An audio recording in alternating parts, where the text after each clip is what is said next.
എൻ്റെ കർത്താവ് നിൻ്റെ ഉന്നതമായ നാമത്തിന് സ്വസ്ഥം ചെയ്യുന്നു. അങ്ങനെ മക്കളുടെ എല്ലാ വ്യാപാരങ്ങളെയും സമർപ്പിച്ച് പ്രാർത്ഥിക്കുന്നു. അവരുടെ എല്ലാ ജോലികളെയും സമർപ്പിച്ച് പ്രാർത്ഥിക്കുന്നു. ഇന്നത്തെ മുഴുവൻ ഉദ്യമങ്ങളെ സമർപ്പിച്ച് പ്രാർത്ഥിക്കുന്നു. ഇന്നത്തെ ചിന്താഗതികൾ, ഇന്നത്തെ സംസാരങ്ങൾ, ഇന്ന് സംഭവിക്കാനുള്ള വിഷയങ്ങൾ, ഇന്ന് തീരുമാനങ്ങൾ പരിശുദ്ധമ്മ ദൈവം അതിനേൽപ്പിക്കുന്നു. ആശുപത്രിയിൽ കിടക്കരോഗിയിൽപ്പെട്ടിരിക്കുന്നവരും ഉണങ്ങാത്ത പരുവ് കരിഞ്ഞു പോണതായിട്ട് കർത്താവ് കാണിക്കുന്നുണ്ട്.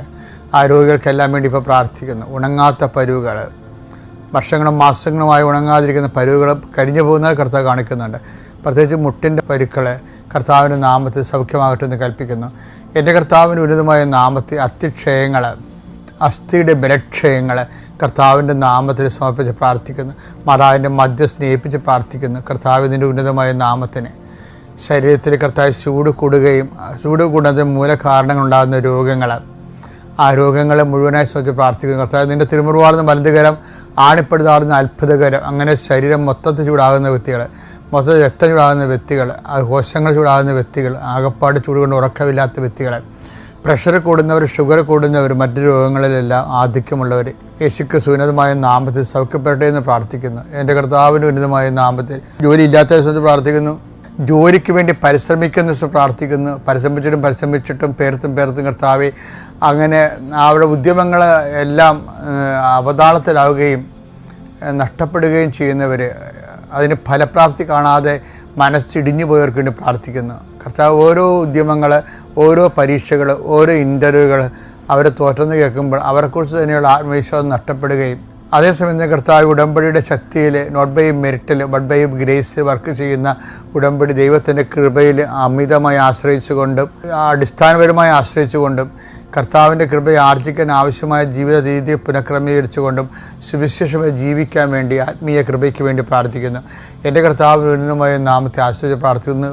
വീട്, അതുതന്നെ പാർപ്പിടം, അതിൻ്റെ കേടുപാടുകൾ, അതുമൂലം ഉണ്ടാകുന്ന അറ്റകുറ്റപ്പണികൾ, വീടുള്ളതും ഇല്ലാത്തതും ഒരുപോലെ ആകുന്ന രീതിയിലുള്ള ചോർച്ചകൾ, അതിന് റിപ്പയർ ചെയ്യാൻ മാർഗമില്ലാത്തവർ, അതിന് ചെയ്യാതെ കഴിഞ്ഞാൽ ഭാഗോടപടി നടക്കാത്ത കുടുംബങ്ങൾ, അതിൻ്റെ പേരിൽ ആർക്കും തറവാടിനോട് താല്പര്യമില്ലാത്തവൻ്റെ പേരിൽ ആരും കാശ് മുടക്കാതെ ഇട്ടിരിക്കുന്ന കുടുംബങ്ങൾ, ദ്രവിച്ചുകൊണ്ടിരിക്കുന്ന തറവാടുകൾ, അത് താമസിക്കുന്നതിന് വരുന്ന രൂപമക്കൾ, അവരുടെ മാനസിക അവസ്ഥകൾ എല്ലാം സമർപ്പിച്ച് പ്രാർത്ഥിക്കുന്നു. കർത്താവ്, ഈ ഇരുട്ട് മൂടി കിടക്കുന്ന കുടുംബങ്ങൾ, മാനസികമായിട്ട് ഇരുട്ടുമൂടി കിടക്കുന്ന കുടുംബങ്ങൾ, സാമ്പത്തികമായി ഇരുട്ടുമൂടി കിടക്കുന്ന കുടുംബങ്ങൾ, പരസ്പര ബന്ധവും സ്നേഹവും ഇല്ലാതെ എവിടെയെങ്കിലും പോയാൽ മതി, വിറ്റ് ചുട്ട് കളഞ്ഞാൽ മതി, ഇന്ന് വിറ്റ് കിട്ടിയാൽ മതി എന്നൊക്കെ പറഞ്ഞുകൊണ്ട് ഇങ്ങനെ വല്ലാത്ത രീതിയിൽ അങ്ങോട്ടും ഇങ്ങോട്ടും കുറ്റം പഴിചാരി ഭാരപ്പെടുന്ന വ്യക്തികളുടെ ജീവിതം കർത്താവിൻ്റെ കുരിശ് ഞാൻ ആ ഭവനത്തിൻ്റെ ബാധക നാട്ടുന്നു. പൈശാചികമായ സ്വാധീനങ്ങൾ അവിടെ നിന്ന് ഒഴിഞ്ഞു പോയിട്ട് മാതാവിൻ്റെ മധ്യ ശിശുനാമത്തിൽ കൽപ്പിക്കുന്നു.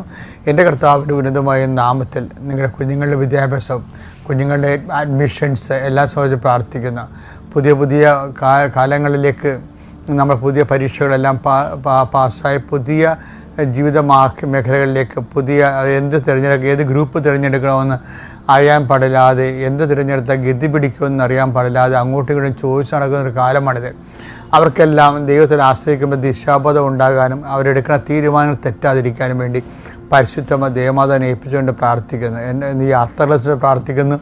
യാത്രയ്ക്ക് ഒരുങ്ങുന്നവരെ, യാത്രയ്ക്ക് പോകുന്നവരെ, യാത്രയ്ക്ക് വേണ്ടി അനുതാരം ഒരുക്കുന്നവർ, യാത്രയ്ക്ക് വേണ്ടിയുള്ള രേഖകൾ സമ്പാദിക്കാൻ വേണ്ടിയുള്ള യാത്രയിലായിരിക്കുന്നവരെല്ലാം കർത്താവിൻ്റെ നാമത്തിൽ ഞാൻ ആസ്വദിക്കുന്നു. കർത്താവ് ചില ഉത്തരങ്ങൾ അതുപോലെ തന്നെ ചില റിസൾട്ടുകൾ ഒക്കെ പ്രതീക്ഷിച്ചുകൊണ്ട് പ്രാർത്ഥിച്ചുകൊണ്ടിരിക്കുന്നവരുണ്ട്. അവർക്കെല്ലാം അനുകൂലമായ റിസൾട്ട് വരാൻ വേണ്ടി പരിശുദ്ധമായ ദേവമാതാവിനെ ഏൽപ്പിച്ച് പ്രാർത്ഥിക്കുന്നു. കർത്താവ് തൊലി പൊളിഞ്ഞു പോകുന്നവരെ കാണിക്കുന്നുണ്ട്. നെറ്റിയിലെ പൊളി ഉൾപ്പെടെ തൊലി പൊളിഞ്ഞു പോകുന്ന അസുഖങ്ങൾ, സ്വരയാസ് പോലുള്ള അസുഖങ്ങൾ, അത് എക്സിമ പോലുള്ള അസുഖങ്ങളെ സഹജ പ്രാർത്ഥന അവിടെയെല്ലാം കർത്താവിൻ്റെ വിശുദ്ധമായ രക്തത്താൽ തളിക്കപ്പെടുകയും ആ രോഗം പൂർണ്ണമായി സുഖപ്പെടുകയും ചെയ്തിട്ട് പ്രാർത്ഥിക്കുന്നു. ഇതിന് മരുന്നില്ലെന്ന് പലപ്പോഴും ഡോക്ടർ പറഞ്ഞിട്ടുള്ള രോഗങ്ങൾ കേൾക്കുമ്പോൾ അതിന് എനിക്ക് മരുന്നില്ലാത്ത രോഗമാണല്ലോ വന്നെന്ന് ഓർത്ത് ആശങ്കപ്പെടുകയും സങ്കടപ്പെടുകയും ചെയ്യുന്ന വ്യക്തികളിൽ ഏറ്റവും വലിയ മരുന്നായ കർത്താവിൻ്റെ വിശുദ്ധമായ രക്തത്താൽ നീ ആലേഖനം ചെയ്യുകയും അഭിഷിക്തരാകുകയും കർത്താവിൻ്റെ നാമത്തെ നിത്യമായ രോഗം സുഖപ്പെടുകയും ചെയ്തെന്ന് പ്രാർത്ഥിക്കുന്നു.